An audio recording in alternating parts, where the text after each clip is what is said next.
The Canon EOS R5 Mark II comes with some really impressive specs for us wildlife and bird photographers. We get a 45 megapixel stacked sensor, so we should have really minimal or even no rolling shutter when using the electronic shutter. A bit more on that later. We get an improved autofocus system.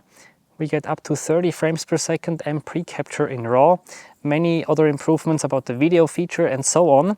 And with all these new features, it might be the more interesting or better camera for bird photography than the much more expensive Canon EOS R1. So I picked up my R5 Mark II around 10 days ago, just one day after I returned from Scandinavia. And unfortunately, I couldn't take as many images as I wanted, also due to health issues, so I cannot do a full review at this point. But I took around 8,000 pictures, so this should be enough for kind of a first impression of this camera, what I like, what I don't like, and where I see some big improvements or also disadvantages compared to the original R5.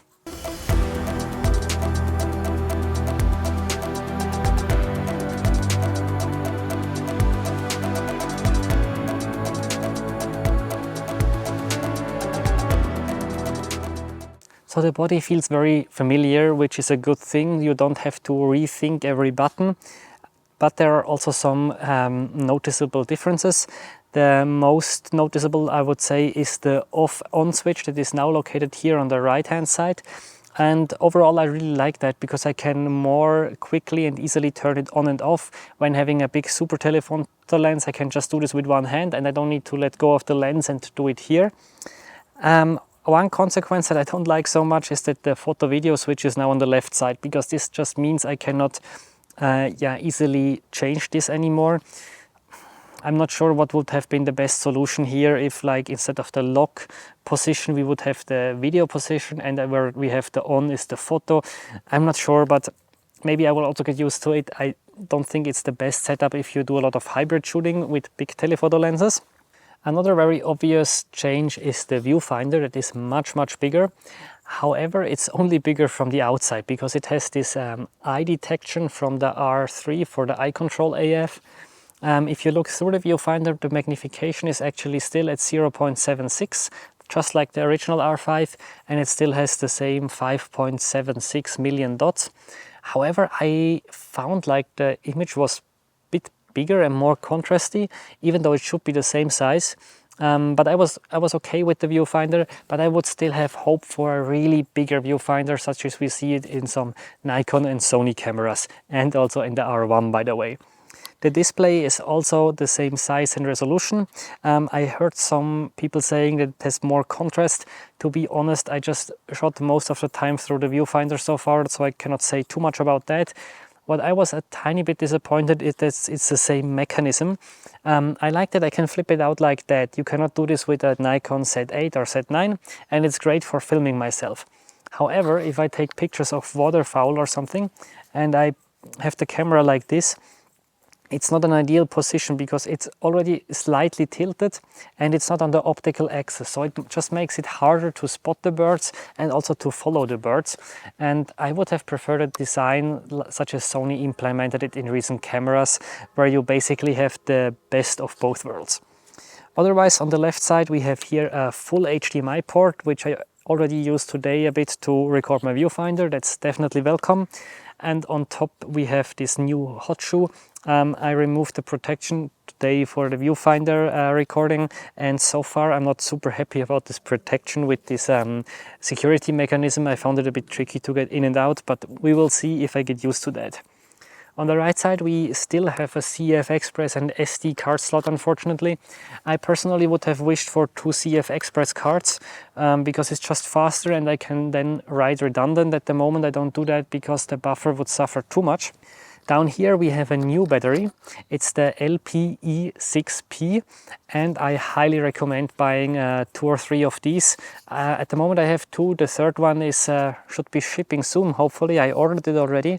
Because if you don't use the new batteries, you can use the old one, but if you use the old one from the R5, you actually lack some features. So you don't have preburst available, You cannot shoot 120 frames per second in 4K mode.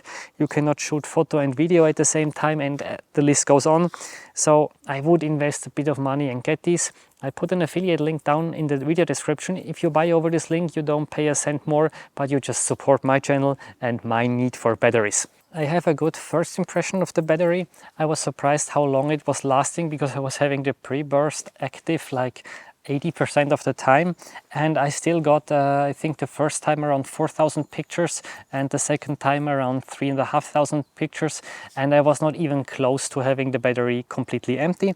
So that was a good start, but I want to wait a bit longer to see how it really behaves over a longer term. In terms of the image quality, I was starting to import and edit the first pictures. However, for example, the EXO Pure RAW 4 is at the moment not supporting the RAW files of the R5 Mark II yet, so I need to wait. I just edited everything in Capture One, and it feels very similar than the original R5, which I think is not a bad thing. I was quite happy with the image quality and with the look of the files. One thing that I noticed, that the pictures with the nutcracker that was flying by and I was kind of following with the camera, was that the trees in the background, they seemed basically perfectly straight. Of course, some deviations sometimes, but I'm not sure if this was because the trees were actually a bit crooked, if I held the camera slightly wrong. But it seems like the rolling shutter was really not an issue there. And also when I was taking some pictures of the nutcrackers taking off or landing and being really big in the frame, sometimes I was clipping part of the bird, I didn't see any signs of rolling shutter, and I remember very well that with the R5, with the original one, I did. As I mentioned, the autofocus has also been improved, which is not a big surprise because the R6 Mark II and the R8 already had a better autofocus than the R5. I feel like the detection is a bit better. And especially if the bird is either small in the frame or if there's some grasses or leaves in front of the bird, it still manages to somehow get the eye. However, when I switched back and forth from the R5 Mark II and the R5 today, I was actually surprised how well the original R5 was still doing in many situations.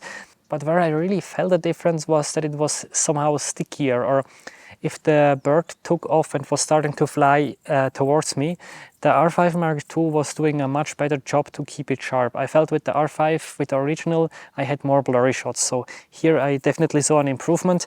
There is a lot of new things coming to the autofocus menu, or in general the menu of this camera. It's quite a drastic change, so I think it will take me a bit of time to really play with all the options and find the one that works the most, and then hopefully in my final review I can tell you exactly in which situation you will feel the biggest difference compared to the original R5. So the camera shoots up to 30 frames per second RAW, which is really cool and also nice for some situations where I didn't even expect it. So I had a duck a few days ago, I forgot the English name already, and this has this beautiful tiny bit of green in the feathers, but it's not always easy to see.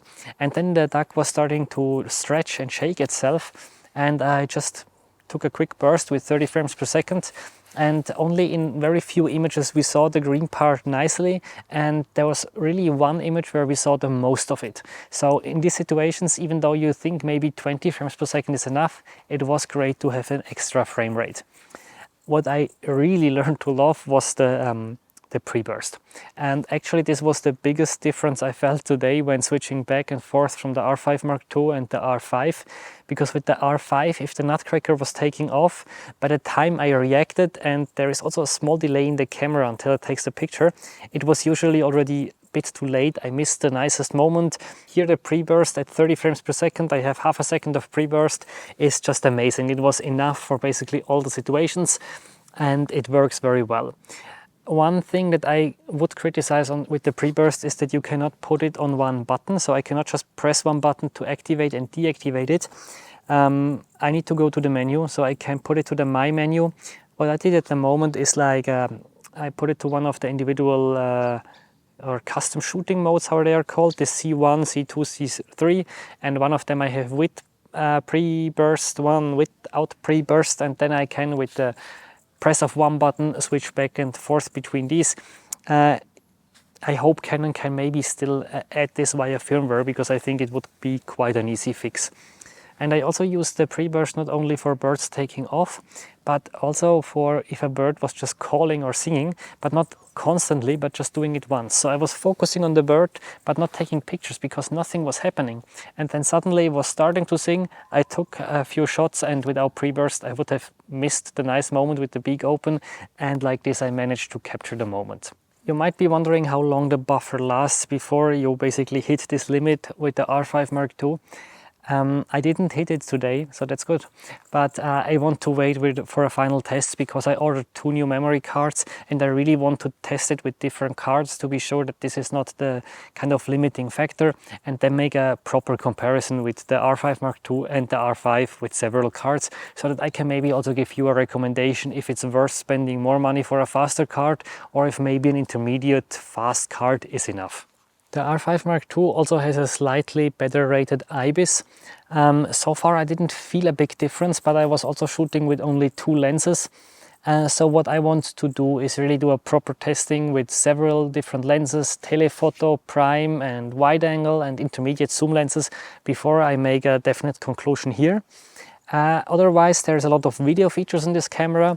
One of the things I really like is this tele lamp, it's called here. Basically, it's a record light, so if I record myself, I see if the recording is running. Don't ask me how often it happened to me with the R5 that I thought it was running and it was not. We also get like a big red square around the screen if it's running, that helps. And this record light can also like flash faster, I think if the battery is close to dying or if the camera is close to overheating, which should happen less because we have these air vents basically, so there is not a fan. You could attach the battery grip with the fan, but just with these air vents there should already be some air circulating that should already help. Again, I will test more or report more at a later point about that.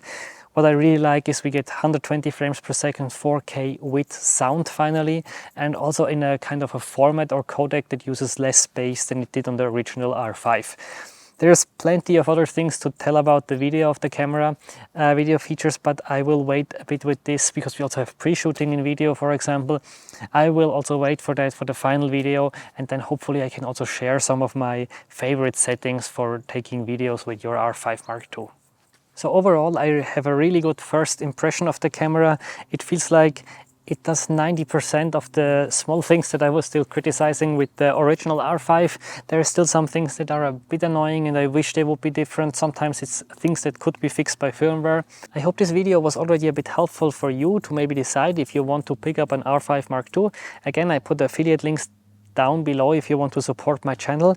And for the final review, I would actually need your help. Let me know in the comments what you think is an important aspect or a question that you have for certain features or for comparisons with the original R5, and then I will do my best to talk about these specific points.